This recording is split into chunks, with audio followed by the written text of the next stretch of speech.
Assalamualaikum warahmatullahi wabarakatuh. Jadi pada hari ini kami akan bincangkan tentang tajuk modernisme, kesan dalam kehidupan sosial masyarakat di Malaysia. Okey, jadi seperti mana yang kita tahu, dunia sekarang semakin berkembang, betul?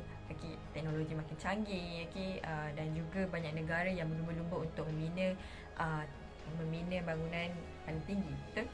Okey, jadinya itulah salah satu pengaruh yang kita dapat lihatlah, pengaruh modernisme yang kita dapat lihat di Malaysia.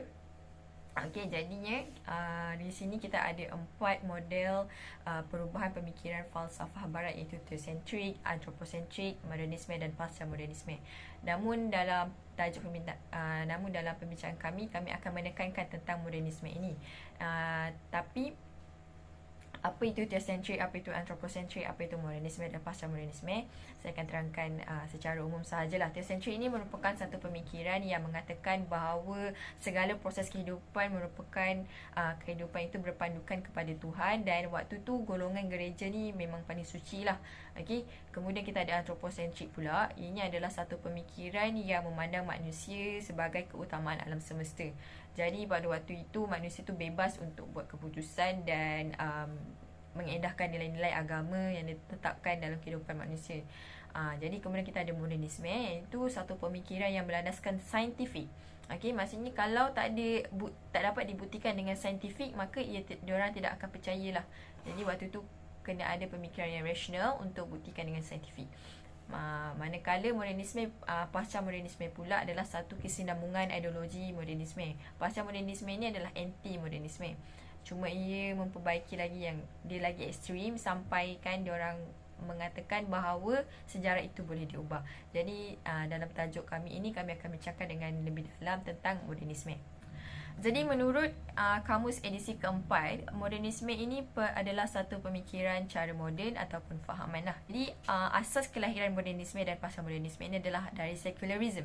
Secularism ini adalah ideologi pemisah, ya. Jadi ideologi ini memisahkan di antara agama dan negara, dunia dan akhirat, jasad dan roh, juga sains dan agama. Jadi ini adalah satu ideologi pemisah lah. Okay? Jadi kami akan bincangkan dengan lebih mendalam tentang ciri-ciri modernisme, kaedah-kaedah yang digunakan untuk menyebarkan modernisme ini di Malaysia. Jadi kita akan analisis kesan dan cabaran ideologi modernisme dalam kehidupan sosial masyarakat. Dan last sekali kita akan tengok cadangan bagi mengatasi ideologi modernisme ini sebelum semakin parah di Malaysia. Jadi sekarang kita akan beralih kepada ciri-ciri modernisme, yang mana ciri-ciri ini adalah ciri utama yang berlaku pada zaman modernisme. Sesetengah ahli falsafah ni, mereka mencirikan modernisme ni sebagai bertentangan dengan tradisi yang lepas. Okey, kenapa ahli falsafah ni dia boleh beranggapan sedemikian? Hal ini kerana pada permulaan masyarakat Eropah dia mewujudkan fahaman ini kerana ingin menentang fahaman tradisionalisme dan agama, dan mereka ingin melakukan perubahan mengikut kesesuaian zaman yang dianggap semakin moden. Okey, apakah ciri yang pertama? Ialah mengutamakan konsep rasional. Modernisme ni adalah suatu fahaman yang mengangkat konsep rasional dan konsep kajian saintifik melalui eksperimentasi. Mereka sangat menekankan akan pentingnya akal fikiran yang rasional di dalam menentukan kebenaran untuk mereka tentukan apakah bentuk organisasi sosial dan sebagainya. Maka disebabkan oleh perkara-perkara tersebut, mengangkat konsep rasional ni dia merupakan tunjang utama pada zaman modernisme, yang mana pemikiran tersebut dijadikan panduan kehidupan untuk menggantikan konsep-konsep pegangan agama. Okey, ciri-ciri zaman modernisme yang kedua ialah bercirikan universal. Okey, kenapa dikata bercirikan universal? Okey, ini disebabkan oleh apabila masyarakat zaman modernisme itu sendiri, mereka merasakan pemikiran dan fahaman yang mereka bawakan itu, iaitu konsep pemikiran bebas itu adalah sesuatu yang benar. Mereka dia nak menguniversalkan pemikiran dan fahaman tersebut ke peringkat antarabangsa dan seluruh dunia. So sebab itulah pada zaman tu kebanyakannya ada penjajahan di sesetengah negara, sebab mereka nak sebarkan fahaman dan pemikiran mereka. Okey, ciri-ciri yang ketiga ialah teknologi dan ilmu pengetahuan.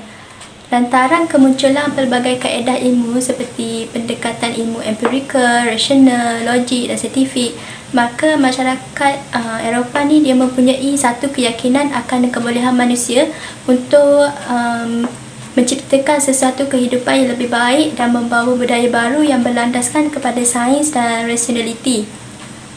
Begitu mengagungkan akan kejayaan sains dan teknologi pada masa itu, masyarakat ni dimula berfikir yang bumi ni memerlukan manusia untuk diuruskan, bukan lagi ciptaan Tuhan. Menurut Azma Muhammad Arsyad, hal ini dapat dibuktikan dengan kejayaan manusia. Mereka mengembara dengan pelbagai pengalaman baru dan penemuan-penemuan saintifik. Apabila mereka bebas daripada kongkongan gereja, maka akhirnya alam ini dapat diterokai dan dijelaskan dengan ilmu sains tanpa merujuk kepada Tuhan dan sumber-sumber metafizik. Okey, dan akhir sekali ialah ciri anthropocentrisme. Apakah yang dimaksudkan dengan anthropocentrisme ni? Modernisme yang bercorak anthropocentrisme ni menjadikan manusia ni sebagai pusat segala-galanya. Manusia juga dikatakan sebagai pengukur dan tempat rujukan segala benda yang wujud ataupun berlaku di alam semesta ini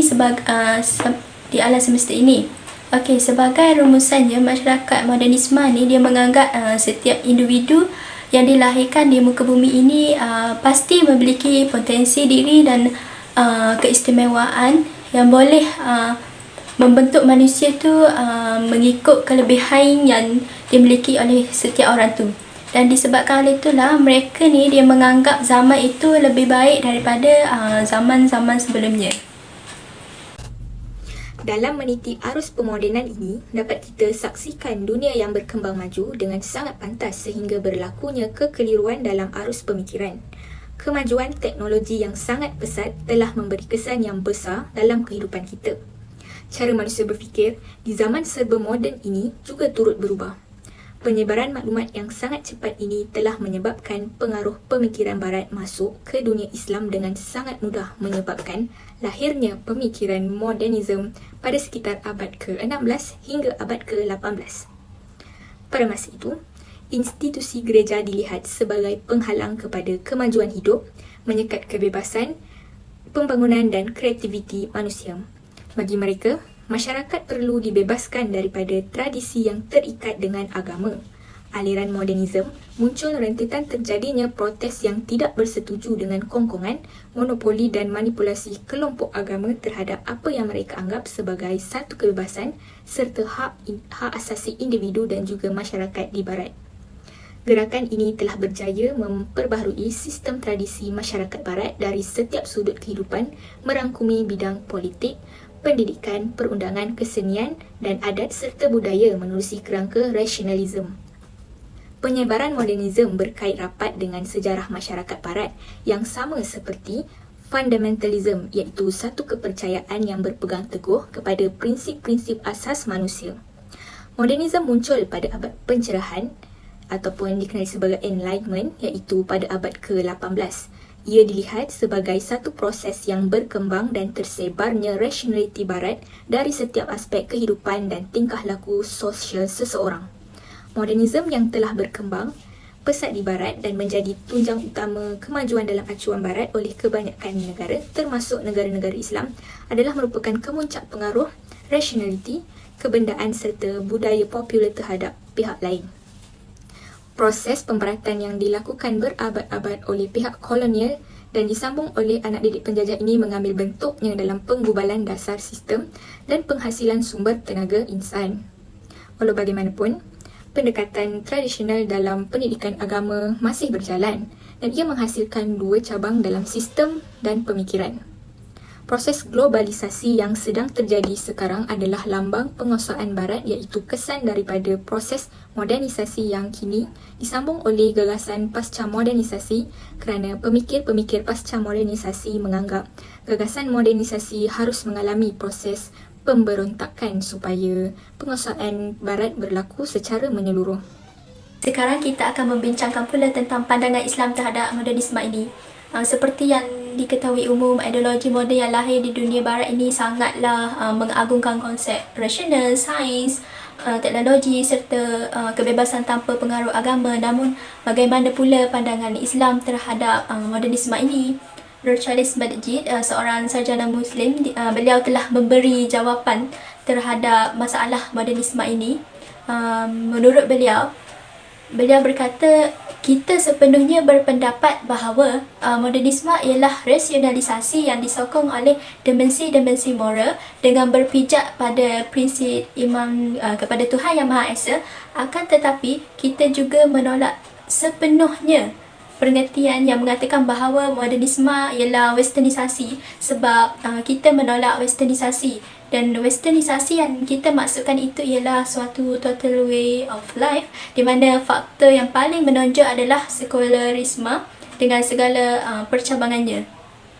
Oleh itu, dapat kita simpulkan daripada jawapan Nur Charles Badjid tadi bahawa modernisme ini sebenarnya mempunyai pro dan kontra tersendiri. Antara kebaikan modernisme ini adalah dapat meluaskan syariat dan kebenaran Islam. Hal ini kerana dengan kewujudan kemajuan teknologi yang semakin canggih, hampir semua umat Islam dapat mengakses kepada sosial media dan medium atas talian yang lain. Contohnya Facebook yang menyediakan kemudahan membuat siaran langsung, YouTube yang menyediakan kemudahan membuat video dan sebagainya. Dengan ini, umat Islam akan lebih mudah untuk mendalami tentang ilmu agama. Namun begitu, terdapat juga yang berpandangan berbeza di mana mereka merasakan modernisasi ini ataupun modernisme ini boleh membawa kepada keruntuhan akhlak dan kepribadian orang Islam. Ini dapat dibuktikan apabila kebanyakan masyarakat, terutamanya di bandar-bandar besar, yang semakin mengikut pengaruh barat dalam hampir semua kegiatan sosial maupun intelektual. Contohnya, cara berpakaian tidak menutup aurat dengan sempurna, pergaulan bebas antara lelaki dan perempuan yang menjadi kebiasaan dalam masyarakat, hiburan yang melampau dan cara percakapan yang berunsur pengaruh barat. Sebabnya berlaku perkara ini kerana perkembangan dari barat tu sendiri yang memfokuskan kepada kebebasan dan individualisme. Jadi secara keseluruhannya, modernisme ni bukanlah sesuatu yang perlu ditentang kalau masih mengacu kepada ajaran Islam. Hal ini kerana Islam adalah agama universal yang tidak membelenggu manusia untuk bersikap maju, bersikap moden, tetapi mestilah sesuatu perkara itu mestilah berpandukan kepada Islam, mestilah berdasarkan Al-Quran dan As-Sunnah. Kesan modernisme terhadap masyarakat dan budaya. Yang pertama, wujudnya sikap individualistik. Individualistik ialah sikap mementingkan diri sendiri dan tidak suka dikongkong oleh seseorang ataupun sesuatu pihak. Sesetengah remaja kini memandang rendah tentang kejadian sekeliling yang merosakkan pemikiran masyarakat dan sosial budaya di Malaysia dan beranggapan ianya tidak penting dan tidak mendatangkan faedah ke atas diri mereka. Menurut artikel Berita Harian pada 11 Februari 2016, terlalu bersikap individualistik melebihi kepentingan negara boleh menyukarkan perpaduan dalam masyarakat. Contohnya, kawasan yang dipenuhi masyarakat bersikap individualistik ini lebih terdedah terhadap gejala negatif seperti pengaruh dadah. Kesan seterusnya ialah wujudnya pemikiran terbuka di kalangan masyarakat dan sosial budaya. Pemikiran terbuka menyebabkan wujudnya banyak gerakan seperti gerakan feminis atau hak asasi persamaan jantina. Mereka mempersoalkan tentang keadilan sosial dan hak kemanusiaan dan pelbagai lagi yang memberikan kesan negatif terhadap masyarakat. Timbulnya masalah seperti fahaman feminis yang bertentangan dengan fahaman sebenar, dengan darjat sebenar wanita dan gerakan LGBT yang inginkan mereka untuk diterima. Contohnya, perarakan LGBT yang berlaku di Malaysia pada 2019 bersempena dengan Hari Wanita Antarabangsa ini telah menunjukkan masyarakat sudah mula berani untuk menyuarakan pendapat mereka walaupun ia telah bertentangan dengan ajaran Islam. Kemudian, terhakisnya institusi agama. Barat dilihat sebagai model kemajuan serta menjadikan sains dan teknologi menjadi sesuatu yang paling utama. Ini telah menyebabkan kemunculan kepercayaan, fahaman dan pegangan peribadi. Justru, Peranan agama semakin terbatas. Ini kerana mereka menganggap hanya ilmu akidah sahaja yang benar. Fahaman ini tersebar dengan senangnya secara global melalui medium seperti media massa. Pada hari ini, agama dilihat luar khayalan dan sifatnya menghalang kemajuan. Mengambil laporan pandangan online 2018 tersebar di media sosial dakwaan penubuhan Jabatan Kemajuan Islam Malaysia JAKIM sebagai tidak berperlembagaan dan perlu dimangsuhkan. Golongan ini juga mendakwa syariat Islam adalah hukum yang diciptakan oleh manusia. Mereka tidak mengaku perkara selain logik akal dalam memahami agama. Saya akan membentangkan mengenai cabaran modernisme terhadap masyarakat di Malaysia. Pertama sekali, dengan berkembangnya pasca modernisme, gerakan bebas semakin hari semakin kuat. Pengaruh pasca modernisme telah memperlihatkan kemunculan gerakan feminis atau hak kesaksamaan gender. Mereka menginginkan kebebasan untuk kelebihan dan keistimewaan mereka tersendiri. Mereka ni terdiri daripada golongan wanita yang berfikiran bahawa undang-undang berkeluarga menurut Islam adalah tak adil. Mereka percaya bahawa kawalan agama ni menindas hak wanita kerana tak memberi kebebasan kepada mereka. Walhal, dalam Islam itu sendiri meninggikan darjat kaum wanita, di mana sejak awal kedatangan Islam melalui pengutusan baginda Nabi Muhammad SAW, kedudukan dan darjat wanita itu diletakkan pada status yang mulia berbanding ketika zaman jahiliah. Justru, hakikatnya ajaran Islam telah memperbetulkan pandangan dan layanan masyarakat terhadap golongan wanita. Selain itu, gaya hidup sosial yang tidak terkawal dalam golongan remaja. Pergaulan bebas antara lelaki dan perempuan boleh menyebabkan terjadinya anak luar nikah. Budaya hidup modernisme membentuk masyarakat bersifat individualistik, iaitu mereka ni tidak mempedulikan gejala sosial yang terjadi di sekeliling mereka. Jiran-jiran tetangga tidak lagi mengenali antara satu dengan yang lain. Masalah yang menyebabkan oleh pasca modernisme ini tidak mungkin dapat diselesaikan dalam jangka masa yang pendek, tetapi perlu ada permulaan untuk bekerja keras bagi menyelesaikannya. Kaedah pembelajaran pendidikan agama di negara ini perlu mengambil kira dan menyesuaikan diri dengan pasca modernisme. Seterusnya, kelahiran budaya hedonisme ini telah mempelopori umat Islam.